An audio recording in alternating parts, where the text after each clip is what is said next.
பல ஆண்கள் பார்த்தீங்கன்னா, மனசுக்குள்ள வந்து சில கேள்விகள வச்சுக்கிட்டே இருப்பாங்க. அத வெளியிலயும் கேட்கவும் வெட்கப்படுவாங்க. அது என்ன மாதிரியான கேள்வி அப்படிங்கிறத பத்தி நம்ம தெரிஞ்சுக்கிறோம். ஹாய், ஐ ஆம் டாக்டர் செல்வ செந்தமிழ் செல்வன். அரநாயகர். பொதுவா அந்த பாலியல் கேள்வி கேட்கறதுக்கு வந்து ரொம்பவே வெட்கப்படுவாங்க. கேட்கலாமா? வேணாமா? சந்தேகம் இருக்கும் அப்படிங்கிறது. சரி, அதுல முதல் கேள்வி பார்த்தீங்கன்னா, 1 எரெக்ஷன் ரொம்ப நேரம் இல்லையே ஏன்? அப்படிங்கிறது. 2வது கொஸ்டின் விரைவில் விந்து வெளியேறுவது சாதாரணமா? அப்படிங்கிறது. கொஸ்டின் பார்த்தீங்கன்னா, எனக்கு வந்து காலையில வந்து எரெக்ஷனே வர மாட்டேங்குது. அது எதுவும் பிரச்சனையா? அப்படின்னு. 5வது பார்த்தீங்கன்னா, செக்ஸ் செய்யும்போது எவ்வளோ நேரம் சார் செக்ஸ் பண்ணணும்? அப்படிங்கிறது.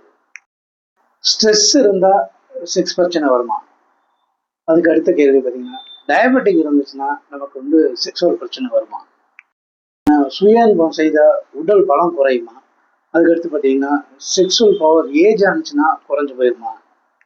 பார்த்தீங்கன்னா, நைட் ஃபால் அதாவது இரவுல வந்து தூக்கத்துல வந்து விந்து வெளியேறுவது வந்து அது வந்து தவறா? பிரச்சனையா? அப்படின்னு. இதெல்லாம் இருக்கும்போது நான் எப்போ வந்து டாக்டர்கிட்ட வந்து பார்க்கணும், ஆலோசனை பண்ணணும் அப்படிங்கிறது தான்.